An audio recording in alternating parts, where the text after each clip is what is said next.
नमस्कार, मैं हूं गिरीश केरोला और आप देख रहे हैं मेरू रेबार। आज की प्रमुख खबरें इस प्रकार से हैं। माँ बहने बोले जब भी मीटिंग हुई तब भी पैसा लिया और हाल में जो है क्या ढाके 3-5 सदन में दम होता, अगर ओम की गुड़िया बनी ना होती ना, उसने सदन में उठाना था इस सवाल को। क्या हो गया?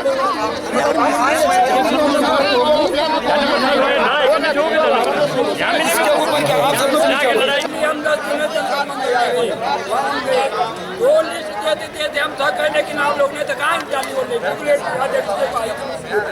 इन्होंने तुमने क्या किया? अरे रावत जी ने क्या किया? रावत जी ने जो कुछ किया इसके अंदर है 2007 से जंतर मंतर की कार्रवाई, उत्तरकाशी की कार्रवाई। जब हम यहाँ गए थे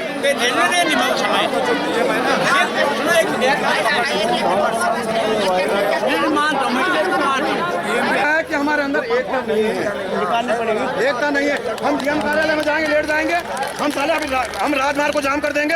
अरे हम कोई रोहिंग्या मुसलमान नहीं है, हम कोई बांग्लादेशी घुसपैठी नहीं है, हम कोई भांग बेचने वाले नहीं है। अरे हमने 45 दिन की ट्रेनिंग करी हुई है पर उसका अधिकार हमें नहीं दिया जा रहा है। क्या हमारा सत्यापन मरने के लिए किया जा रहा है कि कितने मरे, कौन कौन जिंदा है? वो किसी योग्य नहीं, जो मर गया वो योग्य है। यही तो हो रहा है पिछले 11 सालों से। और हमारे लोगों की जेब से जो 1500 रुपये 2000 रुपये जो है वो ले गए।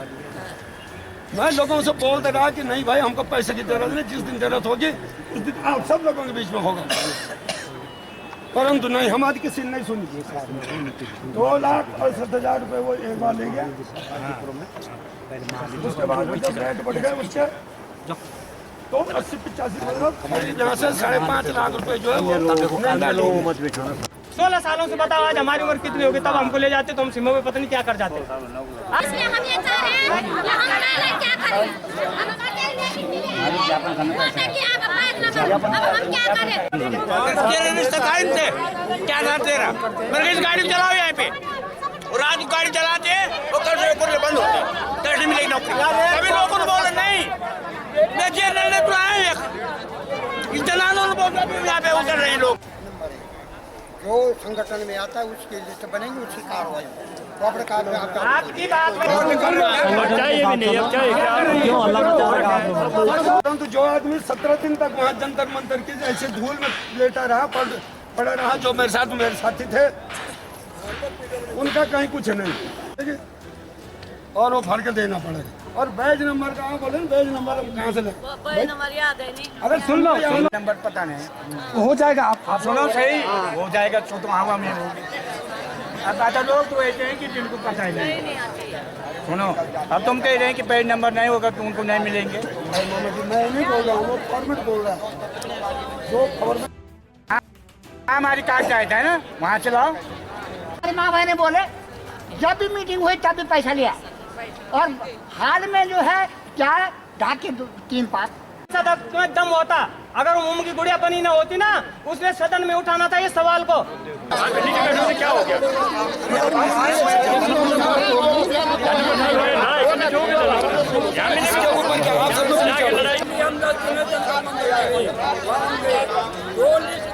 हम था लेकिन आप लोग ने तो इन्होंने तुमने क्या किया? अरे रावत जी ने क्या किया? रावत जी ने जो कुछ किया इसके अंदर है 2007 से जंतर मंतर की कार्रवाई, उत्तरकाशी की कार्रवाई। जब हम यहाँ गए थे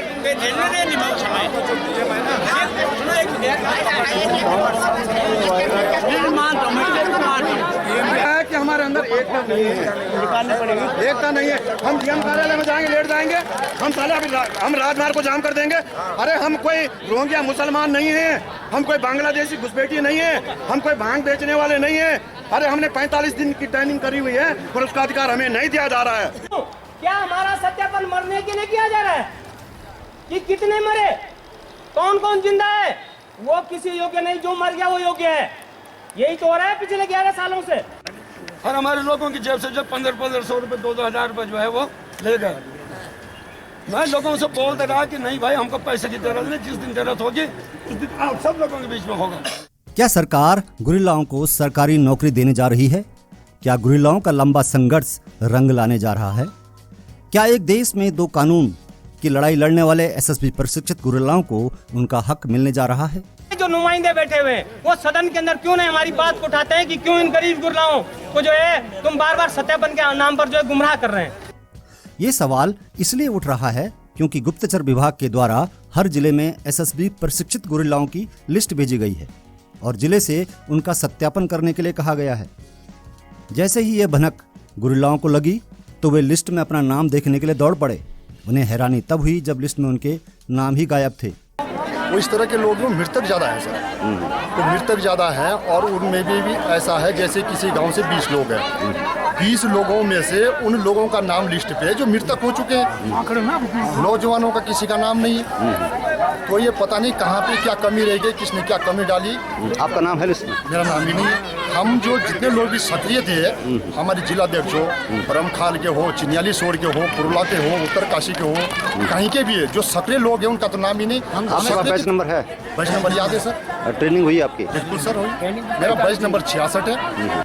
ज्यादातर वे लोग शामिल थे जो अब इस दुनिया में ही नहीं हैं। इसके बाद भी सरकारी नौकरी का लालच इन लोगों को बिचौलियों तक ले आया। बिचौलियों ने उन्हें सरकारी नौकरी दिलाने का झांसा देते हुए कुछ लोगों से लाखों रुपए ऐंठ लिए।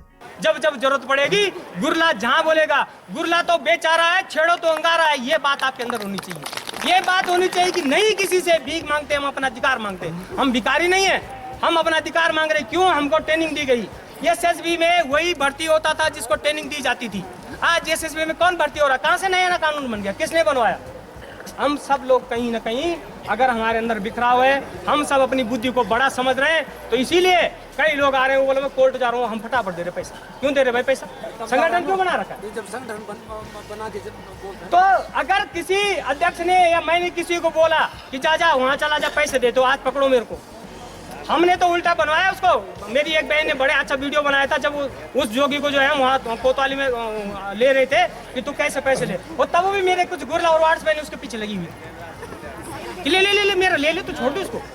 मैंने कई जगह देख रखा है कि आप अपने पदाधिकारी की जहाँ अनुशासन नहीं है, एकता नहीं है, उस घर का कभी भलाई नहीं हो सकती।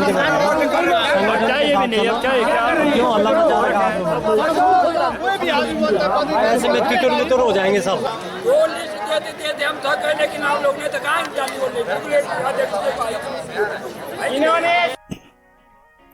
संगठन के संज्ञान में जब ये बात आई तो उन्होंने सार्वजनिक बैठक बुलाई, जिसमें पहले तो खूब गुस्सा छलका और लोगों ने आरोप लगाए कि बार बार संगठन के नाम पर उनसे पैसे की डिमांड की जाती है। आज हालात ये हो गए हैं कि जो एसएसबी प्रशिक्षित गुरिल्लाओं की लिस्ट प्रशासन को मिली है उसमें वास्तविक लोगों के नाम ही नहीं है। आलम यह है कि उम्र के 50 बसंत देख चुके ये गुरिल्ला अब पेंशन की उम्मीद से बैठक में तो जरूर आए, लेकिन उन्होंने अपना गुस्सा संगठन के पदाधिकारियों के सामने जताने में कोई गुरेज नहीं किया। इसमें सर ऐसा है, हमारे प्रत्येक ब्लॉक भाई जो है अध्यक्ष चुन रखे हैं, प्रत्येक तहसील से अध्यक्ष है। या तो शासन प्रशासन ये करे कि जो हमारे अध्यक्ष हैं, जिलाध्यक्ष है और प्रत्येक तहसील के अध्यक्ष हैं, उनको कोई शासन द्वारा उनको बुलाए। हमारे पास लिस्ट है, हमारे पास स्वयं की लिस्ट है। जो नुमाइंदे बैठे हुए हैं वो सदन के अंदर क्यों नहीं हमारी बात को उठाते हैं कि क्यों इन गरीब गुरिल्लाओं को जो है तुम बार बार सत्यापन के नाम पर जो है गुमराह कर रहे हैं? क्यों नहीं हमारे लिए नीति बनाई जाती है? तो आज ये गुरला, ये भोला भाला गुरला जिनको सीमा का प्रहरी और सीमा की रक्षा करने के लिए बनाया गया। 1962 में जब चाइना ने युद्ध किया था तो इसी गुरला ने चाइना का युद्ध जितवाया था भारत के सेना से, तो तब इसका गठन हुआ था। हमको उस तर्ज पर जिस चीज के लिए, देश की सेवा के लिए, गांव की सेवा के लिए, अपनी आत्मरक्षा के लिए ये ट्रेनिंग दी गई है, और आज सरकार एक देश में दो कानून, हमारे साथ क्यों भेदभाव किया जा रहा है? वहीं संगठन के पदाधिकारियों ने मामला स्पष्ट करते हुए बताया कि कुछ बिचौलिए सरकारी नौकरी दिलाने के नाम पर जरूर लोगों से पैसा लेकर गए हैं, लेकिन तब उन्हें पैसा देने से पहले गुरिल्लाओं ने अपने संगठन से नहीं पूछा कि आखिर ये लोग हैं कौन जो नौकरी दिलाने के नाम पर पैसा वसूल कर रहे हैं।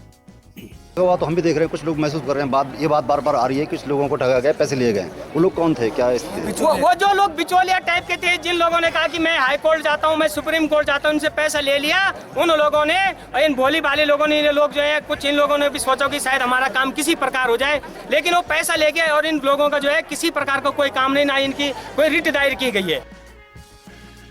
आखिर कौन है ये गुरिल्ला जो आज सड़क पर विधायक से लेकर सांसद तक को ललकार रहे हैं। दरअसल देश में 1962 के चीन युद्ध के बाद सरकार ने बॉर्डर पर बसे हुए गांवों को सेना की गतिविधियां सिखाकर अपने पूर्वोत्तर बॉर्डर को और अधिक सुरक्षित करने की योजना बनाई थी, जिसके बाद एसएसबी ने अलग अलग स्थानों पर बॉर्डर से लगे गांवों के लोगों को युद्ध के समय हथियार चलाने की खास ट्रेनिंग दी, जिसे बाद में गुरिल्ला कहा गया। फिलहाल हर जिले में डीएम के माध्यम से ये गुरिल्ला उत्तराखंड और भारत सरकार को ज्ञापन भेजकर गांव और ब्लॉक स्तर पर गुरिल्लाओं के लिस्ट और उनके बैच नंबर ट्रेनिंग के आधार पर लिस्ट तैयार करवाने की बात कर रहे हैं। यदि सरकार इनके अनुरूप काम नहीं करती तो गुरिल्ला 2024 के चुनाव से पहले आर पार की लड़ाई लड़ने के मूड में दिखाई दे रहे हैं। दरअसल उत्तर भारत के कुछ राज्यों ने इन्हीं गुरिल्लाओं को सरकारी नौकरी पर रखा है और इसी आधार पर ये गुरिल्ला एक देश में दो कानून नहीं चलेंगे, इस आधार पर उत्तराखंड के गुरिल्ला भी सरकारी नौकरी में समायोजन की मांग कर रहे हैं। वो किसी योग्य नहीं, जो मर गया वो योग्य है। यही तो हो रहा है पिछले 11 सालों से। 2011 में राजस्व ने हमारा सत्यापन किया, 2013 में एसएससी ने सत्यापन किया, फिर 15 में किया और चौथी बार आज फिर ये लाई सत्यापन कर रही है। क्या सरकार ऐसा होता है कि एक तो अध्यक्ष हैं, हमारे जो अध्यक्ष हैं वो भली भांति यहाँ तात्पर्य नहीं रहते हैं और ये आधा से ज़्यादा लोग ये इसलिए गुमराह होते हैं क्योंकि ये पैसों की लूटपाट के चक्कर में नहीं आते हैं। और लास्ट पेज जैसे है ये 97 तक लास्ट पेज चला हुआ गुरिल्लाओं का। और लिस्ट दी हमारे पदाधिकारी जो है जिले स्तर के जो जिलाध्यक्ष है और ब्लॉक स्तर के जो अध्यक्ष है उनको नहीं पूछा गया, उपाध्यक्ष को नहीं पूछा गया, एकदम उससे वो लिस्ट दी। वो लिस्ट में भी ऐसे लोगों का नाम दिया जो लोग आधे से 50% मृतक हो चुके हैं। अब बताओ इसका जो नुमाइंदे बैठे हुए हैं वो सदन के अंदर क्यों नहीं हमारी बात को उठाते हैं कि क्यों इन गरीब गुरिल्लाओं को जो है तुम बार बार सत्यापन के नाम पर जो है गुमराह कर रहे हैं, क्यों नहीं हमारे लिए नीति बनाई जाती है। तो आज ये गुरिल्ला, ये भोला भाला गुरिल्ला जिनको सीमा का प्रहरी और सीमा की रक्षा करने के लिए बनाया गया। 1962 में जब चाइना ने युद्ध किया था तो इसी गुरिल्ला ने चाइना का युद्ध जितवाया था भारत के सेना से, तो तब इसका गठन हुआ था। हमको उस तर्ज पर जिस चीज के लिए, देश की सेवा के लिए, गांव की सेवा के लिए, अपनी आत्मरक्षा के लिए ये ट्रेनिंग दी गई है। और आज सरकार एक देश में दो कानून, हमारे साथ क्यों भेदभाव किया जा रहा है, ये सवाल होना चाहिए। लेकिन इस सवाल के लिए जो हमारे नुमाइंदे हमने जो पहुंचा रखे हैं वो इस सवाल को क्यों नहीं उठाते। क्यों? क्योंकि मैं चाहता हूं आप सब लोग संगठित हो, वक्त विवक्त जब भी जरूरत पड़ती है हम लोगों को एक सिटी की जरूरत है और हम सबको एक होना है। जब जब जरूरत पड़ेगी गुरिल्ला जहां बोलेगा, गुरिल्ला तो बेचारा है, छेड़ो तो अंगारा है, ये बात आपके अंदर होनी चाहिए। ये बात होनी चाहिए कि नहीं किसी से भीख मांगते, हम अपना अधिकार मांगते। हम भिखारी नहीं है, हम अपना अधिकार मांग रहे। क्यों? हमको ट्रेनिंग दी गई। एसएसबी में वही 16 सालों से बताओ आज हमारी उम्र कितनी होगी, तब हमको ले जाते तो हम सीमा में पता नहीं क्या कर जाते। आज बोलो तुम, हम तो 4 किलो लौटा सकते। अरे 19 में नए प्रदेश कार्यकारिणी का जितने यार उतना की बढ़ाओ। देखिए सर, उत्तराकाशी में तो 4600 है पूरे जनपद में प्रशिक्षित गुरिल्ला, मातृशक्ति और पुरुष भाई सब, और पूरे ऑल ओवर उत्तराखंड में 36,000 से ऊपर। वर्तमान में जो शासन ने, जो भारत सरकार ने जो लिस्ट दी है, पूरे उत्तराखंड में 19,631 लोगों का सत्यापन करने जा रहे हैं।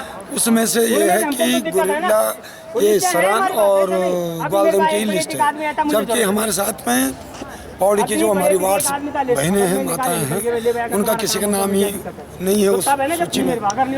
और जो आए भी हैं, जो हमारी लिस्ट जो यहाँ आई हमारे जनपद में 1100 की लिस्ट आई है, उसमें से मुश्किल से हमारे गंगा घाटी के 3 ब्लॉक में मुश्किल से 50 आदमी होंगे। बाकी लोग जो है वो अक्सर लोग जो है वो यमुना घाटी के मोरी, प्रोला, बड़कोट आदि क्षेत्रों के हैं और उनमें अधिकांश लोग हैं जो भगवान के पास जा चुके हैं। आप अध्यक्ष हैं, आपका नाम है क्या उसमें? ना, हमारे जितने मेरे साथी हैं, जितने हमारे जो वर्कर्स हैं, जो हम लोग जो संगठन है, किसी का नहीं। आपका बैच नंबर है, आपने ट्रेनिंग करी है? जी, लेकिन नाम नहीं है। नाम नहीं, हमारे पूरे बैच का ही नाम नहीं। अब आप रणनीति क्या बनाई आपने, किस तरह से लड़ाई? अब रणनीति की क्या, ये तो खाली आज यहाँ पे एक जानकारी देने की बात थी। अब उसके बाद में 15-16 तारीख को मोरी परोला में हमारी बैठक है, वहाँ भी ऐसी जानकारी दी। तरह की नाराजगी यहाँ पे देखी, एक देश में दो कानून की बात आपने करी, नाराजगी का स्वरूप अब किस तरह से बदल गया है? हम सरकार से बार बार ये कहना चाहते हैं कि आप हम गुरलाओं का जो है बार बार सत्यापन करा रहे हैं। एसएसबी स्वयं 2 बार आकर हमारा सत्यापन कर लिया। आज एलआई के पास हमारी रिपोर्ट आ रखी है, जबकि हम 4700 गुरला हैं और मात्र 1173 गुरला आ रखे हैं। ये सरकार हमारे साथ क्यों भेदभावपूर्ण रवैया अपना रही है और कब तक? क्या सरकार जो है गुरलाओं के मरे हुए लोगों का सत्यापन करना चाह रही है कि कितने मरे?